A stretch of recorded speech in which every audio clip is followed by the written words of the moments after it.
I mean, it's true. Like, you do have students that aren't going to verbally participate, but they can have their AI there, and maybe they can type with their AI and tell it what to say or whatever it may be, and they can feel more comfortable and present in the classroom at the same time.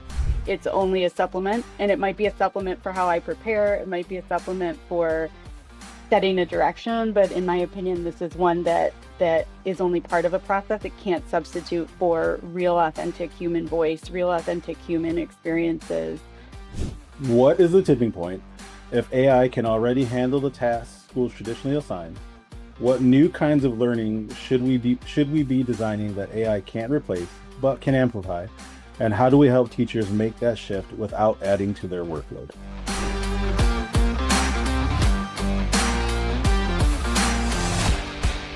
We are live. Welcome to the AM to 11 podcast. It is such an honor and pleasure. We have two fantastic guests for you here today. But first, I want to introduce my amazing co-host, Rebecca Bultsma, coming from the great North. How's everything going up there, Rebecca? It's good. Just living the dream up here in Canada in 4 feet of snow today. So the great white north. Wow, that's over a yard here and over a meter by you, if I understand my metric system correctly. We have two incredible guests today. We are joined by Jessica Paulsen, the President of Innovation and Impact at Leap Innovations, as well as Roberto Vargas, the Managing Director of IT and Data Systems for Distinctive Schools. How are you both doing today? I am awesome. I am pumped to be here. Amped. Amped to be here. That's right. I'm hoping the amperage keeps going up. I want to get past 11 here, Brett and Rebecca. So like, I think we can do it. But yeah, definitely feeling the cold with Rebecca here. So we know how you feel. Yeah, you all zooming in from where? Where are you all zooming in from today? I am in Northwest Indiana right now with probably 8 inches of snow outside over the last 2 days. So that's been fun. And I'm here in Chicago. We had about the same starting last weekend, and so we're now making our way through the slush. Goodness. I'm here in DC where I just escaped a little northeastern snow on this morning driving to the train station out of New York. So we are cold, but we are about to get amped up here. So first, Jessica and Roberto, if you could kindly share with our millions of listeners around the world a little bit about yourselves, your passion, your purpose, your why, and how did you get to this podcast today? Jessica, why don't you start us off? Happy to jump in.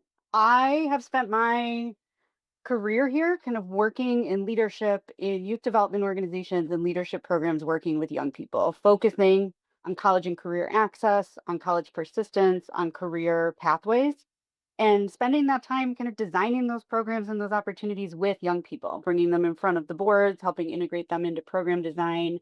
And over the years in that work here, I found myself working in schools, working with students in spaces that felt separate and in conversations that, even though we were in the school building, were sometimes separate than the conversations or the support or the access that they had in their classrooms.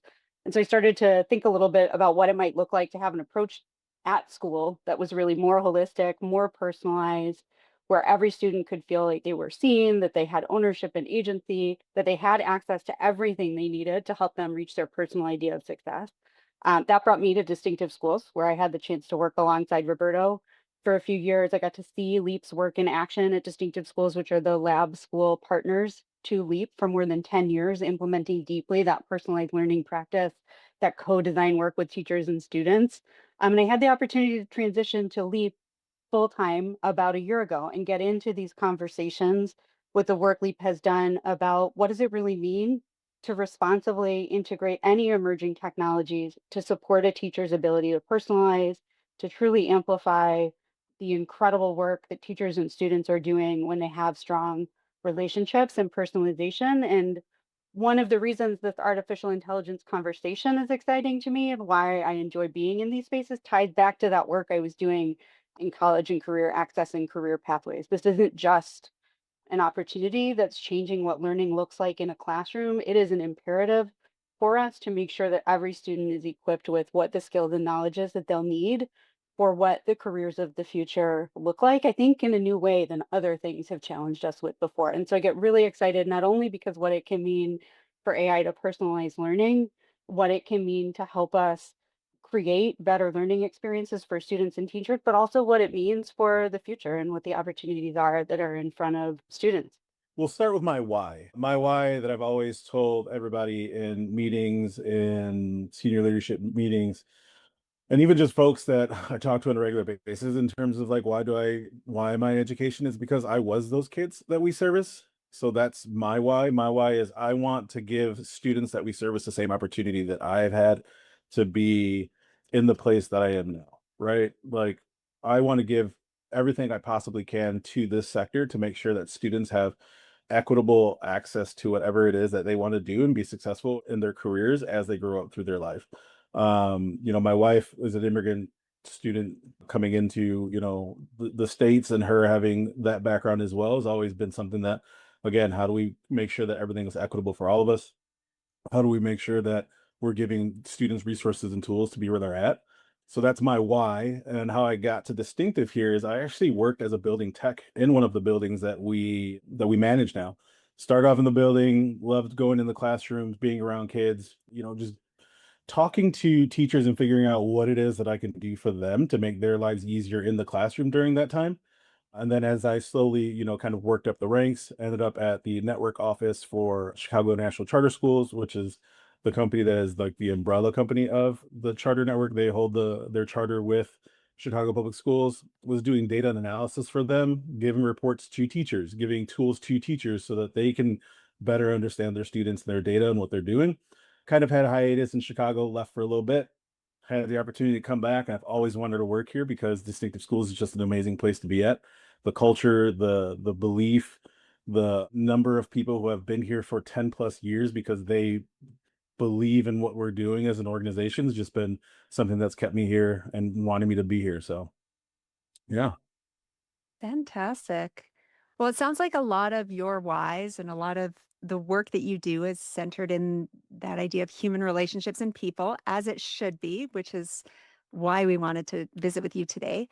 So let's talk a little bit about this idea of AI that's kind of brought us together, and it's kind of the big conversation everywhere right now, and how we balance the idea of AI and this conversation about AI and personalized learning, which I have mixed feelings about, with the need of the meaningful human relationships in learning environments.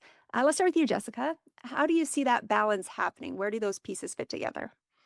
Yeah, well, I absolutely see the balance as really the imperative and the opportunity of the moment. The goal is to leverage AI in ways that amplify those relationships, that allow us to make space for more meaningful connections, to get better feedback, to have those experiences that are personalized and customized at a scale that maybe an individual educator couldn't do on their own. And so I think that when we think about that balance at LEAP, that's the question we're always starting at. What is our goal for the relationship between teachers and students? What is our goal for the learning experience? And only then do you have the conversation about the role that the tool plays in that goal and in that opportunity. I had the opportunity recently to connect with an educator who's part of a committee that we are running here on policy around artificial intelligence, where we talk a lot about just what systems and priorities and protections need to be in place. And this particular educator shared about the way they were able to shift their assignments that increased time for student conferences and consultations. And so the idea that thinking about those assignments and thinking about the human connection is the relationship between the teacher and student, the feedback the students were able to get, the agency they were able to take in that assignment in a new way. And they felt like the way they were able to design that with AI made that possible in ways that they couldn't have done without that. And so I think those kind of examples where we see people thinking about what matters the most in relationships between teachers and students, between students and students, and what matters the most in the learning experience, starting with that why first, starting with those goals first, is really our approach to how we balance that. Now, Roberto, I'm going to change the question a bit for you, because I've seen firsthand some of the great work that you are doing, specifically this amazing playbook that you've put together for your organization. I talk about it actually all the time because it's probably, actually it is, it's the best one I've seen so far. And I look at a lot of these and it's really great. So I'm curious, let's talk practicality because everybody kind of knows the big picture, general things. But I'm curious about the steps that you took in putting that together and what advice you'd have for other organizations who are looking to build some sort of playbook, handbook, something to help guide their organization.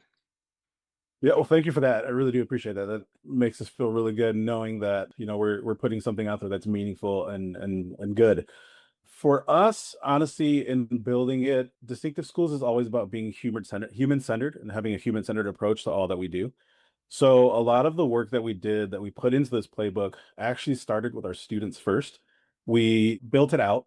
We used our bunch of different resources that we had available to us, our handbooks, our policy books, our student handbooks, all of that good stuff, combined everything together and built out this approach to how AI should look at Distinctive Schools.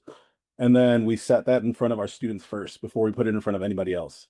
So our students had a chance to take a look at it, and we wanted their voice to be, how do you think AI is? We know that students are ahead of us in AI every step of the way, right? And if we stumble a little bit, it's going to take a little bit for us to catch up. So why not have those students there in front of us? And then after we did that, we honed all of that information in, reworked it, and then we sent it out to parents and teachers at the same time. So we made sure that parents knew what we were doing as well as all of our staff members.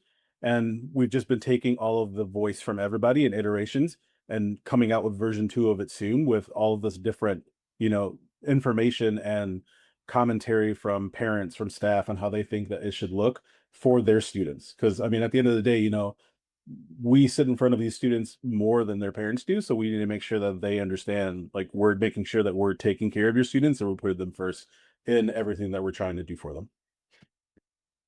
Oh, that was excellent, Roberto. And I want to echo what Rebecca mentioned. I use it all the time when I show people how they could or should be thinking about capturing the voice and the wisdom of their community and then turning it into something that the community can actually use to discuss AI, like the practicality, and it actually explains why and like gives clear examples about like when you can use personal information, in what tools, why you should be careful about certain things.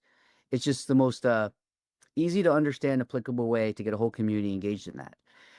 So just kudos to you and your team for putting that together. And it's so exciting to hear version 2.0. Can't wait to see that when it drops. Jessica, I'd love to think about, obviously you work in collaboration, as you mentioned. There's a lot of innovation that occurs uh, at Distinctive Schools that you're part of. When you talked about where AI is going and how it can really empower educators to reach, all types of learners, what are some of the changes we need to start seeing in the teacher preparation, the PD programs, so that educators not only are ready to teach with AI and really have that design mindset, not just like about AI, but how to do it with AI? How are you approaching that or grappling with that right now? Yeah, I think that's a great question because I think one of the things that we are working actively in our community to make sure is not the case is that in absence of kind of a unified approach or a way that we think about preparing teachers together, we find that what's happening is you're getting a classroom by classroom access. If you have a teacher who's informed or excited or has done the work to train themselves up, a student in that classroom may have more opportunities to do that learning and that access. And in another classroom, it's going to look different. And that's a real equity concern for us when it comes to that work. So I think one piece that's important, and Roberto and I are both working here in the Chicago area. Illinois is not a state that currently has state guidance, but we're working towards it. So first of all, the idea that there needs to be some sort of guidance and common language about what we expect for students and teachers to be able to do and have access to, I think is one of the steps we need to take. So Illinois is working through that. At LEAP, we've created the Chicagoland Coalition for Human-Centered AI in Education. So we're bringing together districts, teacher preparation programs, universities, partners all together in absence of that to create our own ecosystem. And I think to your point, the mindsets, I like that word that you use because I think that that's an important piece of the shift here. And we find that when it comes to personalized learning, that a mindset shift is a really important part of that. But I think when it comes to artificial intelligence, that's also true. We want to anchor it in what is most powerful for the learning experience. And we want to think about, I think we have to get folks thinking beyond the initial plays of efficiency. I think those are important. I shared an example of one earlier where an educator found some efficiency there, But I think we have to start thinking about and creating spaces where folks can grapple with how does learning happen? What is really important? And when we think about the power of AI to transform or create conditions that we haven't been able to create in classrooms alone, without that technology, we need to get to a place where we can have those conversations and where we can equip people with the time and space to grapple with what needs to change in teaching and learning. So I don't know that we have an answer to that yet because I think we're still at the beginning of those conversations. But our approach to LEAP has been how do we get folks in a space to have that conversation together? And how do we elevate different perspectives around what's working, around what people are thinking about what they've tried, around what we think is necessary to have in place as an ecosystem and where we can learn from each other so that not everybody is having to start from scratch and do one step at a time. So I know that that was a roundabout answer. I didn't give you a direct answer there, but I think it's about that human process of how we design together and how we learn from one another and ultimately how we have to continue to push our thinking. And I think we have more work to do there when it comes to teacher preparation. I think we're in phase one of kind of a multi-phase process of potential for artificial intelligence, but it takes that phase one to get us open-minded and to get us to understand what the potential is that'll come next. I actually want to do a little bit of like a plot twist and just ask you how you're using AI in your own lives, in your own work right now. What's something cool that you've been doing with AI or that you couldn't do before? Or is there any new tools or strategies that you've employed recently that you think other people should try or could benefit from? Wow, what have I been using AI for? I use it pretty much every day. I mean, I do your simple, like, let's go ahead and tell me what emails I needed to respond to from yesterday. You know, your basic, quick little tasks that I can knock out first thing in the morning because it just makes things easier for me. I also have been starting to do a lot of just a data analysis within things, just using it as a quick, like, hey, I need to do this aggregation and I don't want to do the mental capacity for it. Unfortunately, we always talk about like how kids are using AI and they're not using their brains to do things. But sometimes these little tasks for us, it's like, okay, it's a quick thing I need to take care of. Let me just knock it out of the way and continue moving with it. But aside from our school, like I will also talk about what Disney Schools is doing, if that's okay. So we actually just started a pilot program with our handful of teachers who are doing learner profiles with Notebook LM, which has been really exciting to see. They have pretty much created a baseball card is what we're calling it that has pretty much all of their academic records and information that we need, and it's taking attendance, grades, discipline, whatever it may be, as well as listening conferences that we do with students, and then the students are making their own profiles. Teachers are putting it all in Notebook LM and learning about their students, which is the best thing ever because they're building that learner profile. And I think this is one of the coolest things that like I've seen done with the Notebook LM and like in the space, because these teachers sat there and they typed in group my students by their learning preferences. And it's like, here are these 10 kids that like to learn this way. And the teacher's just like, I can do so much with this. I can run with this in this direction. I can do this differently from here. I can scaffold, I can group, and it was just like the coolest thing to sit there and watch them just their eyes just open up with the possibility of what they could do with just using simple things in Notebook LM. So like that's one of the cool things that I think that we're doing. Not so much what I'm doing, but I have a hand in that. And I was like, hey, look what we could do with Notebook LM. So that's kind of one of the cool things that we're doing. That's amazing. I'm gonna try that out. That's a good one. Thank you. Yeah, and I would love to share what I'm doing, but what Roberto shared is the best example of the kind of things that I'm talking about. When we talk about the potential of personalized learning, that use case that Roberto just shared of how it can help teachers learn about their students is better than any personal use I could tell you about how I use it to fit my grant applications into the 500 word or less field, or how I ask it to give me feedback to help strengthen some of the strategy work that we're doing. All of those are useful, but like what Roberto just shared is the real potential that I think we all see when it starts to come to transformation. So I love that example, and I hope we hear lots more of them as you guys continue to have these kind of conversations. Yeah, for sure. And Rebecca, I also want to just, champion you too, because I do follow all of your LinkedIn posts and a lot of the things that you're doing are pretty amazing. And I actually like take some of those as well. Like Jessica just said of like putting all the grant proposals or anything else, but like policies that come out or different kind of referendums that come out and I throw it in there and I'm like, give me a cheat sheet on this or quiz me on this so I know exactly what it is. That was one of your LinkedIn posts that I was just like, that's an amazing way to use Notebook LM, and that's also one of the things that I've also been doing as well. So, kudos to you. Thank you for that, Roberto. Wow, this is just a lot of innovation happening here. I had 2 moments today. So I was sharing with you, I had this long train ride down, and I was using an AI tool to take all these different matching of like different schools and their needs with certain innovative solutions. And it reminded me a lot of being a high school programmer. And I was like, wow, this is gonna be great. I'm gonna use AI. And it wound up taking longer than I could have ever imagined. And yet it allowed me, to Roberto's point, like, it allowed me to choose when I wanted to use my brain and when I didn't. But it was also because I had done this before, like, thousands of times, like, hours and hours of, like, having to analyze programming. That I was like, "Oh, this is cool because, like, I know how to do this. I don't wanna do it right now, but I could if I thought, like, AI wasn't doing a good job." It was a very, it's a very interesting internal battle I had all day of, should I use AI for this or should I just, like, power through as a human? Yeah, it's a really cool thing to think about the way like things are shifting. Like even vibe coding, right? Like I do some vibe coding inside.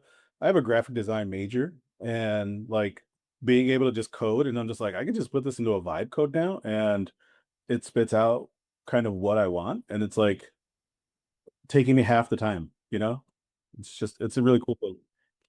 Yes, it is incredible. And just one other note to Roberto, what you were mentioning, I work with this really amazing, innovative school. I want to shout out Terry Gray out here in New York City. And her school is a virtual school for students across New York City. And they do empathy interviews with students to address, whatever needs, whether it's academic, attendance, social, emotional. And we just had a thought about what you all just said, which is basically like, could you start to, with consent and following all the protocols, record those conversations with students and add it to like a notebook LM to again further analyze like where students are at different points in their lives, and then to, have that inform so many ways you can support them. So there's just so many tools, and notebook LM is definitely by far the most like easily to adapt to folks and making them feel really good about it. So shout out again to the amazing work they're doing and just all the unique ways schools are just taking that and helping personalize the learning experience. Yeah, I think it also removes the scariness out of it too. Since NotebookLM is not out there searching the internet, well, now you can ask it to, which I think they should have left that out. Sorry, Google. But like, I think it eliminates a little part of a lot of the folks who are afraid to use AI or generative language models, because it's like, hey, it's referencing whatever you're adding to it. So whatever you add to it is what's going to look at, and it's going to keep it there. And I think that takes a little bit of that burden off of people's shoulders too. Yeah, absolutely. Jessica, I'm going to start with you on this question. You're already alluding to the fact that like one of the things that Leap Innovations does so well is it brings together, coalitions, it brings all these innovative folks together to solve challenges and to make the experience better for students and learners and educators. So here's a question for both of you. Like we always want to talk good about people behind their back. Could you shout out some of the educators, the organizations, the innovative tools, solutions, people that are really inspiring, that are part of your Leap Innovation coalitions, and just share kind of why those are such great folks that people should know about? And then Roberto, I'll turn it over to you as well after Jessica. I actually came into this conversation today. I stepped out about 10 minutes early from a coalition session we had with 12 schools here in Chicago. They're bringing together teams of teachers and school leaders to go through that design thinking process about how they might improve learning at their school and how they might select AI powered tools or other tools to help them do that.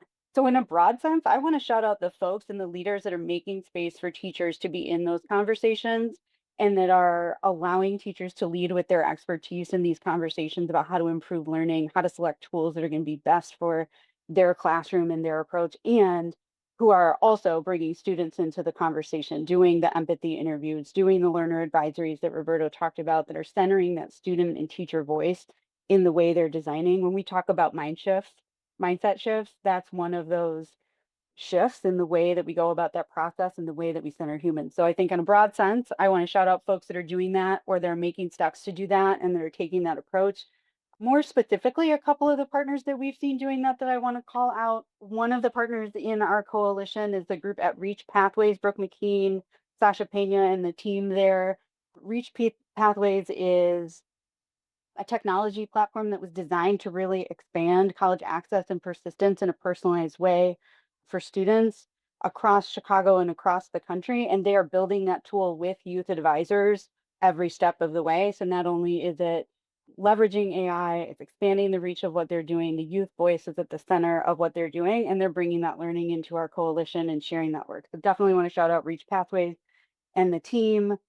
And we have an incredible group of districts and other leaders that are part of our coalition. So our steering committee here at Chicago Public Schools, National Louis University, the Chicago Public Education Fund, Teach for America, like the folks that are willing to come into genuine partnership and collaboration to share what they're learning, and the dozens of other people who join us in the group.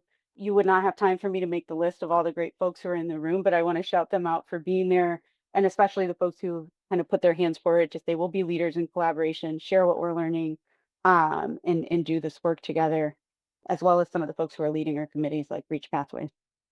Yeah, I want to go ahead and shout out a lot of those teachers out there who are doing the work and making that mindset change and making sure that, they're giving these tools to students so that they are AI literate when they come out of school and they have that understanding of what AI is. I also want to shout out AI for Equity. That group is doing some amazing work with the folks that they have, and even though everybody who's part of that, the work that they're doing and being in some of those meetings and just hearing and listening to some of the things that they're doing has been phenomenal. Also want to shout out PlayLab. I haven't been in a conversation over the last like month where PlayLab has not come up. Yusuf is doing some amazing things over there. His team is just out there crushing it, and I think that they're doing amazing work in all the work that they're doing. And also Leap Innovations for the partnerships that they're doing with us. We probably wouldn't be at this podcast with you all if it wasn't for them and the work they were doing with them.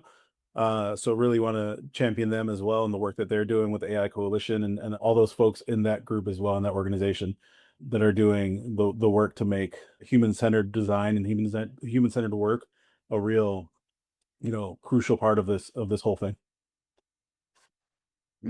Yeah, those are some incredible people and incredible orgs you're mentioning. And one that you didn't mention, because we're going to get to it right now, is the Rhythm Project, which is doing some of the most fascinating work about, really making sure that the use of AI hopefully is strengthening human connection, not eroding it. So we were very fortunate. Our last interview, we were able to interview a number of members of the Rhythm Project team, and we actually played the AI effect game, and we said, we are going to move forward, going to try to ask at least one AI effect question with each of our guests. So have you all ever played the AI effect? No. I have not. Okay, well, can you see my screen? Yes. Great. This makes for great pod. Great pod when I'm showing you something that no one can see at home. But listeners, all they have are the list of all the prompts. And so, I don't know, Roberto, I'm just going to allow you to look at these prompts, and you are going to choose one that you think would be an interesting prompt for us to have a little discussion. We're going to play one round of the game. Sound good? All right. There's no right or wrong answer. Let's do having an AI version of you sign on to class. Ooh, okay. So the question is, having an AI version of you sign on to class. For me, Jessica, Rebecca, then Roberto, you can obviously chime in as well. Do you think that use of AI would strengthen human connection, or would it erode human connection by using AI in that way? There's no right or wrong answer. And Roberto, you get to put on your teacher hat and decide who goes first. Let's go with Rebecca. This one kind of feels like a no-brainer, just because, the idea of presence and learning in person, although I do a lot of work in philosophy, like I can argue both sides of this. No problem. Everything's a gray area for me. But I think that we can all agree, as working in education, you probably gain the most by actually showing up to class. The gray area would be if that was part of an assignment or an experiment, maybe, or it was part of the social contract of your organization that was acceptable, or maybe in the future. But for right now, I can't really see like an upside to that. Can anybody see like a benefit to that? Or could we argue that this would be a good idea at any point? No, and we actually ask a similar version of this question to students when we do learner advisories, and without fail, students say, I know that my learning matters, and I know that being present and an active learner is something that I want to preserve, and how you're creating AI use guidelines and implementation for me. So I think not only from our perspectives and everything you already articulated, Rebecca, but we hear from students themselves that like valuing those learning experiences and being present are a really important way of how we think about AI implementation.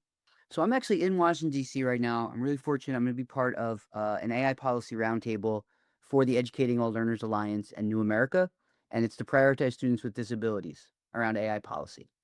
And so while I will admit, obviously I'm adding a portion to this, which we do sometimes with the AI effect, is if I were to sign, like if I were a neurodivergent learner and in addition to me being signed on to class, having an AI version of you there as well, like for me, as many of you know, right? I am neurodivergent and I use fireflies and other note takers all the time because that allows me to truly be present. So like if that was what allowed someone to be more present or authentic or themselves, is like not having to worry about, am I going to like miss a key thing and then I'm focused on that, so I'm now not present in the conversation or discussion. That I think would strengthen human connection. I know for myself that like that literally has been a lifesaver and a game changer in the last couple years of my life. So that would be how I'd argue like it could strengthen human connection. But I know I took that like I took an extra I allowed myself the benefit of adding like an extra clause to that. I love that though, Brett. Yeah. No, I was gonna say the same thing. I appreciate that because I mean it's true. Like you do have students that aren't going to verbally participate, but they can have their AI there and maybe they can type with their AI and tell it what to say or whatever it may be. And they can feel more comfortable and present in the classroom at the same time. But Rebecca, I'm similar to you. Like you are going to find those instances where students are taking advantage of it or people in general are just taking advantage of it. Of just like, well, I'm not going to go to class because I want to sleep in. I'm going to send my AI version of me to class or wherever it may be. But I also think like this is also something that you could look at in terms of like if you like if it's a way that you could essentially be in two places at the same time, right? Like what if you are in person but you also have an AI version of you dialed into a call or something that may be, but you're there present with that, but it's also doing something else for you on the other side, almost like a agentic version of yourself that's going to kick off certain things for you instead of just being there for you present. Yeah. And I love, Brett, what you did was kind of bring in a different interpretation of what that question meant than where my mind went. And I think those kind of conversations and different perspectives are like the key and the power of the human-centered design piece, right? Because my mind went right to like, I'm signing on an AI version of myself and I'm not there. That's my interpretation. But your interpretation was, I'm here and I have an AI powered version of myself to assist me. And I think that that was different than how I interpret it, and like the nuance and the perspective that that brought to our conversation, I think is really important. I love these kind of conversations around AI where we can surface like, what does this really mean? And what is the implication of it? And what are the different ways we can think about it to inform how we are making decisions? Yeah. Well, then I would love to ask Jessica, would you like to play one more round of this? Is there one here that stands out to you that you'd like to have a final little dialogue on? Sure. And while you are thinking of it, I just wanted to say, Roberto, and what you were mentioning, like Jessica, like this is a great way to have these kind of conversations because it brings all those perspectives out. So, Roberto, when you're doing version 2.0 and other people are finally getting their playbooks going, break these out as icebreakers in staff PDs or student advisory classes, and again, capture that wisdom because you'll get so many different perspectives that hopefully guides the policies and playbooks you have in your communities. For sure, you're gonna have to send these to me so I could have them ready to go. Will do. I'm gonna go with the next question. Engage in AI simulations that help you see the world or scenarios from someone else's perspective. And I'm supposed to decide who goes next, huh? Let's start with you, Roberto, since you kicked us off with the question last time. Nice. I think that this is something that could be helpful in a way. I think like School AI uses this a lot. I think in their version of it, of like, I want to talk to a certain person from a certain time, or I want to know about this character from a book. I think that's the mindset that I took. Not so much like I want to be Brett Roer and I want to, see life through his eyes.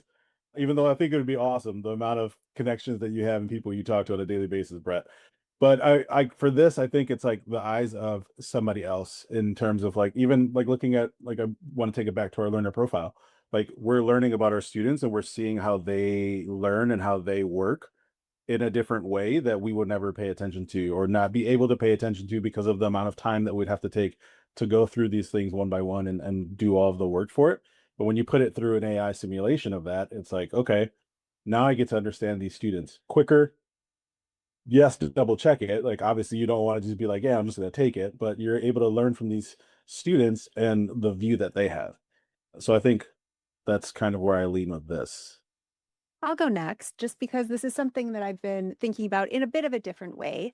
I like to sometimes try and build fairly detailed personas, just to be able to stress test, pressure test, whether it's messaging or find my blind spots or things I might be missing. And so I've actually read quite a few research papers about this that have come out just in the last year or two that are kind of mixed on this, because often we're building some of those personas to help us see things from other perspectives on information that AI either summarizes or retrieves for us. And so often they're not fully representative of uh, actual people with actual challenges. And a lot of it is still built from that, weird bias place of Western, educated, whatever, heterosexual, whatever. And so I think that this can be great if it's done in a way that we can actually gain meaningful data and insights into somebody's perspective for real. Like if we have actual transcripts or data they have given firsthand, I think that's important, as opposed to just do a research for me, deep research, Google, into how a person of color from this community feels. I think it needs to be more meaningful than that, but it can be very useful, especially if it's done from a way where it helps you think about things or see things in a way that you might not have before. So it really is a spectrum of usefulness in my mind, but you do have to be very careful that you're involving real people in building those perspectives. My 2 cents. Roberto already mentioned this. I learned so much just from following Rebecca on LinkedIn, and obviously I'm very grateful I get to be her co-host, and she shares a lot of these things with you, all the listeners. But Rebecca's the one that first really emphasized to me how much you can use an AI tool to really take differing perspectives to kind of push your own thinking.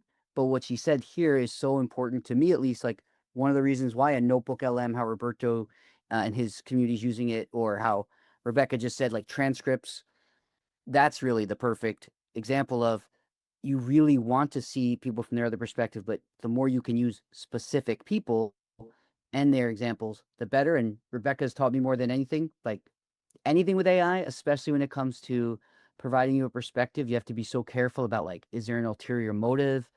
Who's making the tool? What is their real end goal? So, like, I look at everything much more skeptically than I might have in the past because of Rebecca. But in this case, like, there's so much benefit to this when done well, the Roberto example of his students, and there's so much harm that can be done from this when used to, like, manipulate a situation to try to gain, like, with ulterior motives, which is my Rebecca, like, on this side, and Roberto's on this side, like the devil on each side, the devil and the angel. That's where I go. So I know it could go both ways, but I'm going to be an optimist on that one. Yeah, totally. I think it's never a substitute. It's only a supplement, and it might be a supplement for how I prepare. It might be a supplement for setting a direction, but in my opinion, this is one that is only part of a process. It can't substitute for real, authentic human voice, real, authentic human experiences. And I picked this one because it felt like it might be an easy one to say, oh, like that's great. I can gain empathy. I can get new perspective. I can open my eyes. But Rebecca, I loved what you said about we're already doing that with our own blind spots and how we direct the AI to produce the simulation for us. And then we're potentially trusting that that output is giving us something that we're missing when we know that it might not be. And so I don't think this is a situation, and probably none of these ever are, where this is a true substitute, really just a supplement to think and guide where we want to go in genuine human connection and conversation and perspective. That was fun. Yeah. Yeah. I will definitely share. Again, it's the Rhythm Project, RITHM. And definitely check out their website. They have so many free resources and tools. This is just one of many, but also you can, like, use an AI tool of your choice to come up with some of these and have these be icebreakers in your own community. but reach out to them. They're an amazing organization. We like to do something a little different here at the AMP to 11 podcast. Mind you, you have already heard a little bit of our opinions, in the last 5 or 10 minutes here, but we do like to do a mid-episode reversal and make you honorary, temporary hosts of the podcast for the next 5 to 10 minutes. And as the hosts, you get to ask us, as your guests, anything that you want, anything you want to know about. And Brett told a guest one time, we have to answer it. So really the sky's the limit, my friends. So, and Brett always likes to go first on these. That is not true, but I will if that makes my amazing co-host feel better, and if that's what our guests would like, our new host, then I will obviously oblige. They're the boss. All right. We'll start with you, Roberto, and take as long as you need, but anything you want to. I've got a good deep question for you. So what is the tipping point? If AI can already handle the tasks schools traditionally assign, what new kinds of learning should we be designing that AI can't replace, but can amplify? And how do we help teachers make that shift without adding to their workload? It's a good one. It's a good one. For our listeners, not to have me buy more time, but for our listeners, and that really was an amazing question. It was so good. Could you kindly just say it one more time, please? And thank you. What is the tipping point? If AI can already handle the tasks schools traditionally assign, what new kinds of learning should we be designing that AI can't replace but can amplify? And how do we help teachers make that shift without adding to their workload? I've been thinking about this a lot. So obviously 2025, AI exists, and everyone is at this, like you just mentioned, this tipping point. But I was actually listening to a podcast just on the way down where they talked about a lot of societal changes over the past 120 years in the United States specifically. And then when the technology changes, there is this kind of like existential crisis. It could be the automobile, computers, calculators, etc. So obviously this is a very, very unique transition in technology and society, but so were those. And so the thing that I hope educators start to do, and like Roberto, to what Rebecca mentioned, like the playbook you're all creating and like the deep thought people are having about the transition, that's step one. So like the first thing is, and obviously AI can help with this kind of distilling our thoughts and trying to make sense of it all. I know that sounds counterintuitive, but by just having open conversations and then using AI to help us correlate that data and people's opinions, all that qualitative data, I think it can do the following. One, something I've been doing a lot is asking educators to kind of take this journey with me. Okay, this is, we all agree, for example, that still being able to write critically and analytically is an important skill. So let's just assume that's a fact for argument's sake in this example. Well, then I'll ask a teacher, okay, so like walk me through the process with a student or a child. Like what should they be doing at each step? And like what do you hope they're thinking? And like explain what you would like them to think and how do you like get them to that point? What, like, you're the expert in this field.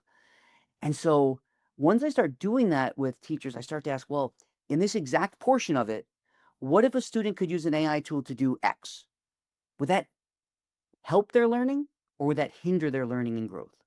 And if you kind of take any process, again, in this case, education, or it could be, anything, if you distill it to that, and I'm not saying I'm an expert and know like when it's helpful or hurtful, but having people even just think like that, that's something that we know is good at education, is like getting educators to think why they're asking students to do this in this moment in a journey. That's something that is good pedagogical skill pre-AI and hopefully with AI and, in the future. So that would be one thing I would hope we do more of, is just like get analytical. And again, that is a big cognitive load on teachers. But I think if we use that as like a professional development device, I'm going to be doing that in a school actually in the next week where we have 2 hours with a group of teachers. And that's one of the things we're going to ask is design a lesson. But as you're designing with your partner, if they're open to recording it, great. If not, it's okay. Really think about why you're about to ask them to do this.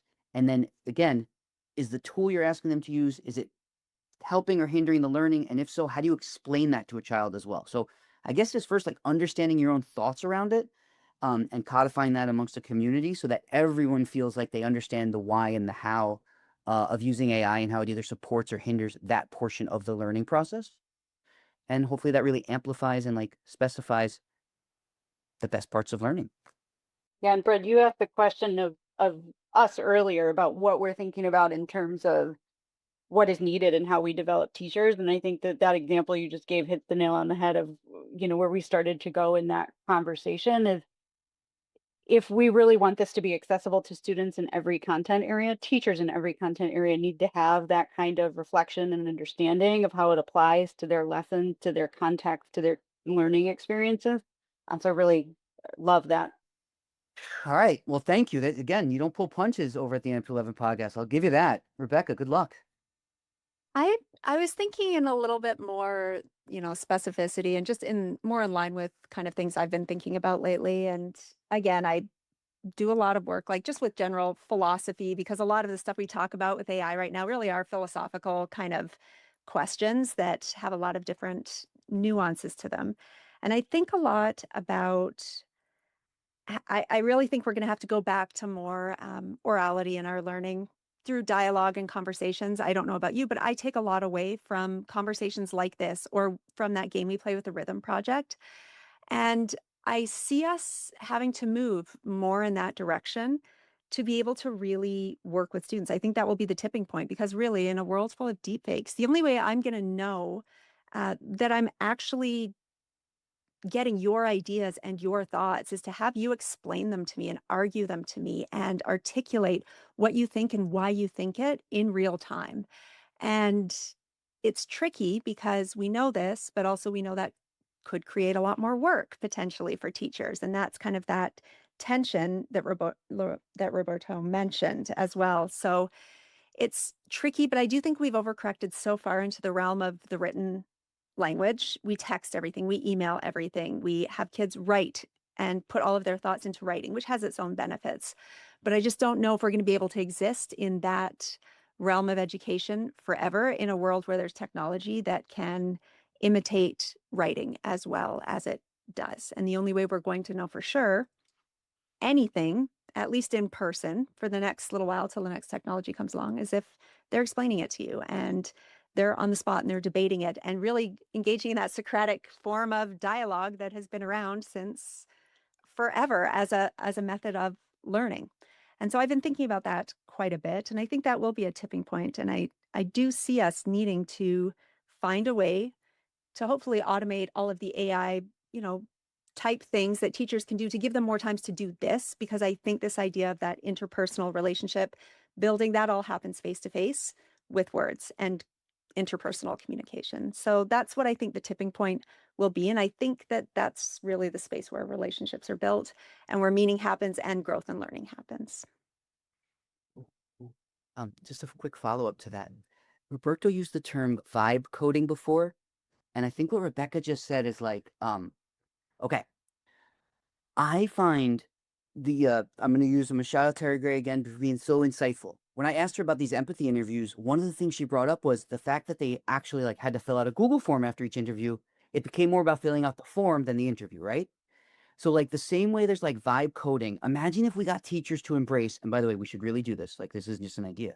Vibe planning. So when I was a teacher, like an AP or a principal, it's like, okay, write that down. Here's your objective, blah, blah, blah. But like the conversation, if people got more comfortable recording and allowing that to be what, plans their lesson, you're going to have higher level lessons because you're capturing like the thought process, as opposed to like, okay, I'm filling this out because I have to fill this out. Like it has to have the objective here, it has to have this. If teachers got into vibe planning, I bet they would plan better and quicker and enjoy it more. 100%. It's all about human-centered and relationships. I mean, you have to build relationships in order to understand what's going on. Do you know Kunal Dalal? Yes. Do you? Yeah. Yes. Amazing He's person. amazing. Orange County, I think, or LA, California. Yeah. So he did a keynote at a conference that I was at and spoke about how he has conversations with his son, who at times his son doesn't want to talk to him, right? He's 4 years old. There's like, I don't want to talk to you, whatever. But what they do is they go into ChatGPT and they both say something about their day. And they use the audio version of it. So they speak to it and then they tie it together of like, how did your day and my day make a good impact on everything else? And I was like, I want to bring this back to my schools. Like I have to figure out a classroom that I could pilot this with where a teacher can be standing at the classroom, and every morning when they come in, the students come in, they're like, tell me about your morning. And they tell, chat or Gemini, because we're pushing Gemini in our network because we're Google Suite. So have them tell every like one thing about your morning, and then tie it all together and make a story for your students, so that it's like, okay, we're grounded in this together. We all had a part in this conversation, and we built out our morning story of this. And then that gives them just like that activator of like, you want to hear about me and you want to know what's going on my day. So then that way they can like take off and like be present throughout the day, because that teacher cared and they wanted to hear them, and they took the time. Like obviously they're using Gemini, but they're also standing there, they're listening to what the student's saying and understanding what's going on. And it's like, I just think like that's that relationship, human-centered thing that I really want to push into our network and figure out a pilot class. So if there's any teachers in our organization that is listening to this, holler at me and we'll make this happen. And I love that. That's like the modern version of the teacher's daily journal, right? Where a kid comes in and they writes their 2 sentences about what's happening, and the teacher takes 25 of them and reads through them and tries to get a sense of it. But what does it really mean to have the student be able to articulate that in their own words? The teachers be able to quickly make meaning and understanding of them with the help of these tools. But we're still holding true what matters the most about why that journal was there in the first place. Getting a chance to get to know the students and connect with them in deeper ways. Okay. Before Jessica goes, again, this is another one. Like we're talking about a workshop I lead for a lot of schools is called The Power of Present Parenting. And the main thing I talk about is voice memo recording can replace screens. And like, if you're helping someone think of whatever, a project or something, by not having to type it out and like Google research in the moment, you can just have a free flowing conversation. And again, it allows you to be more present. My wife, Rosa, who listens to every episode, or none, I'm not sure yet. She tells them, I mean, they're all great, but she can't quote anything we talk about. But I like this idea at dinner. If I were just to turn over my phone and just hit record and let everyone know we're doing that and say, we're going to make a family journal. And kind of what Roberto just said, just everyone kind of share what happened today. And then we can kind of have this running record of what a year in the life of the Roer Ortiz family is like, or like what was Sammy's journey from 7 to 8 to 9 to 10. So yeah. Okay. This is some vibe journaling. I'm gonna keep throwing vibe in front of. Yeah. That's right. Throw vibe Just in wait front till of they get everything. wait till they get to 14 and 15 like Roberto's and my kids, and the answer is fine. No, I'm The not day was ready. fine. We got to get right. We got to get better prompts in place for the family dinner in high school. Rebecca, you know what I also go away from, and now I'm just gonna start doing it to you when I text you, is that I've started just going to voice messages. Like I stop texting people sometimes, and like really like one of my best friends, we literally just voice text each other and just send each other voice memos.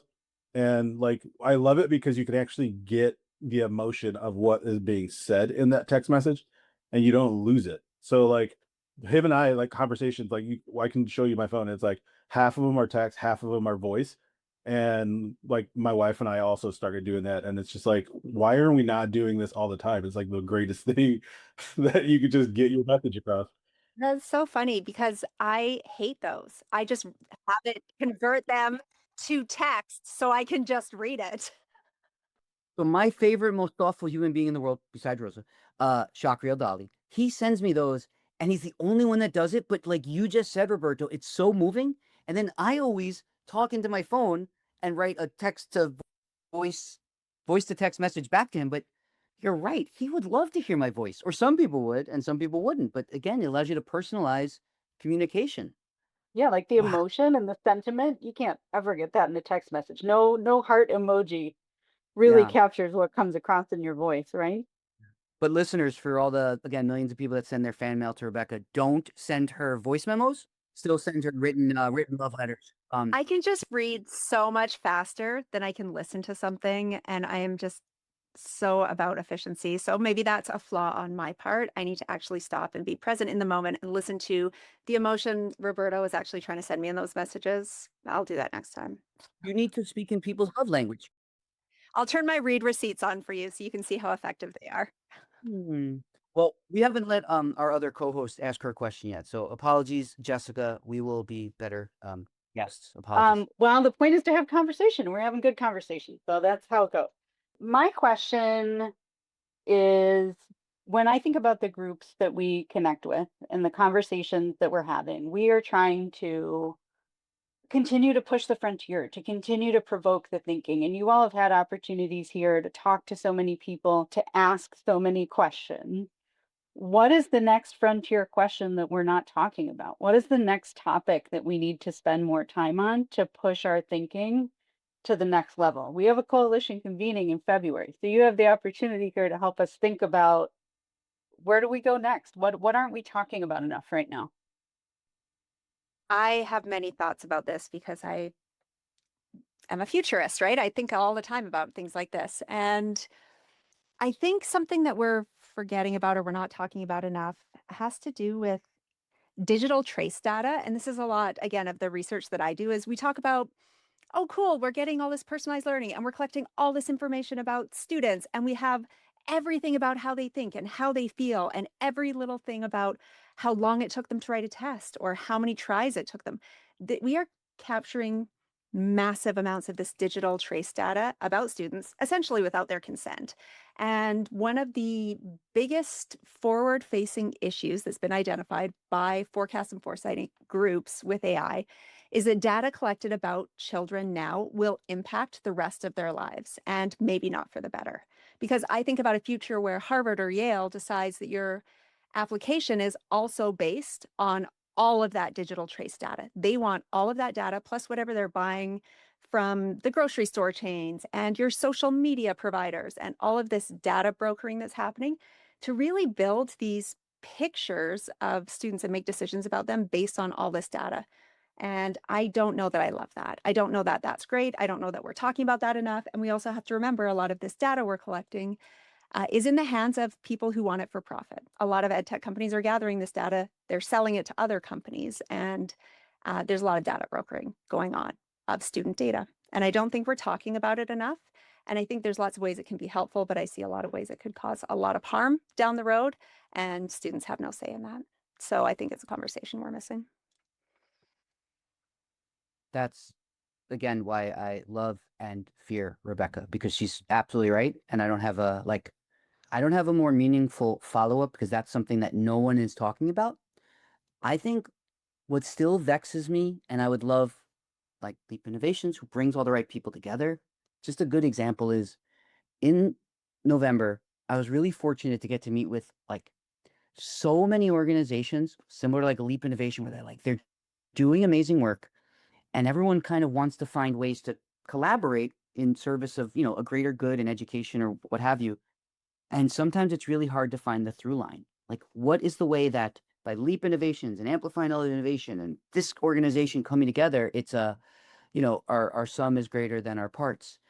And so something I did over the break is I took like these 6 really high level conversations and I keep telling like members of my team, like Versha, my chief of staff, I'm like, I cannot figure this out. Like, I want to figure out how all of these puzzle pieces fit together. So what I started doing was I took all the transcripts that I have from all my meetings and all my notes and all my thoughts, and I just kept pushing myself to be like, okay, this is what I think we do best. This is what they're saying they do best. So like, if we can figure this part out first, now how do you bring this organization and how do you bring that one in? So I guess when you're having this convening, I would love for people to, how do you capture wisdom when you bring all these people together? Like I'm here in Washington, D.C. with some of the smartest people I'm ever going to be around. And I would love to see tomorrow, how do we take all that, which is a very standard thing, having a roundtable working group, and how are we going to leverage AI or tools to be like, we're leaving with something really productive and powerful.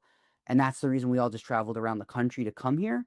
So like, that's something I don't think people are talking about enough, is how are we using AI to help mission aligned organizations really come to a better step forward, and again amplifying all their strengths to in service of some larger goal. I don't have the answer to it, but that's something I hope really smart people start thinking about and making some change in. Yeah. So opportunities and risks that we need to think about as we continue to push the conversation forward, as we do in all parts of this conversation. That was really good. Way to tie it up there. Good job. That was excellent. Thank you. You both really asked incredible questions. And somehow this has already been just such an incredible free-flowing conversation that, like all good ones, at some point must end. So I want to thank both of you very much. And we do always just like to leave with some final words of wisdom from you also. Like, really, if there's anything you haven't really expressed to our, again, millions of listeners, the things that you hope like people know about in the space, that could be people, orgs, tools, insights that you just want to make sure you get out there, this is your chance. I would want to leave people today with one of the pieces of inspiration that has come out of our work with so many folks, and that is wherever you are now, start somewhere and start with a conversation that's going to move your work forward. Start with that human-centered work that's going to help you accelerate what you're doing. And Leap is here to be a partner in that. Leap is here to be a partner with that in our networks to help make connections to the folks that you need to hear from and you need to learn from. But one of the takeaways from our recent report was start small and learn fast. This doesn't have to be about boiling the ocean, but starting with the right conversation, starting with student voice at the center, engaging with a question that you haven't asked yet that's going to help push your thinking forward. Take that next step. I want folks to really think about and understand that there's a boundless potential for AI to make schools the most interesting place for kids that they absolutely want to be at. There's so many tools and opportunities that exist or that are being designed right now that teachers can hold kids to their highest standards, challenge them, motivate them, and have them do what they want and need to learn. And I think that we just need to get to that point and just have folks really like understand that. And it's a hope of mine that we can get to that point and we can get that mindset change. Thank you for closing with such poignant words of wisdom. And speaking of poignant words of wisdom, Rebecca Bultsma, my incredible co-host, last episode we filmed, you pushed me to come up with like a way to close our show that is meaningful to me. And I know you've been giving a lot of thought. What is your closing line? What are the words of wisdom you want to leave our listeners with every week? I think I just always want to encourage people to engage in radical humanity, always, in everything they do. Be even more human, flamboyantly human, if you will, just in every possible way in everything that you do, relentlessly, because it matters more now than ever. So that would be my challenge to everybody in everything that you do. Relentlessly and passionately human, even more than necessary. So that's my kind of closing message always. We'll ask our producer, Serena, if we should change the name of this show to Flamboyantly Human. That is an incredible phrase, Rebecca. I can't believe did you just make that up? That was incredible. Yeah, just so I've had to go more Gen Z, like even just more human sounding on my own LinkedIn posts, right? Away from the stuffy like professionalism, just so that there is no mistake that this was written by a person. I think we have to go out of our way now to make no mistake. This is human focused, this is human written, this is human designed, and make that a priority always.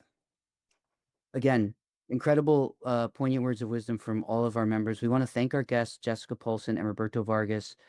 Last question for both of you. If people want to engage with the amazing work you or your organizations lead, could you just kindly share where they could find you all? Absolutely. You can find us at leapinnovations.org. Yeah, and we're at distinctiveschools.org. Okay, amazing. I want to thank everybody again. And I want to always use this platform to shout out some of my favorite people, Sammy and Annabelle. So I just want to say I'm so incredibly proud of you both. I love you to the moon, the stars, Jupiter, and Mars. And I can't wait to see you all really soon. All right. Thank you all for listening. Have a wonderful day, and you keep it amped to 11.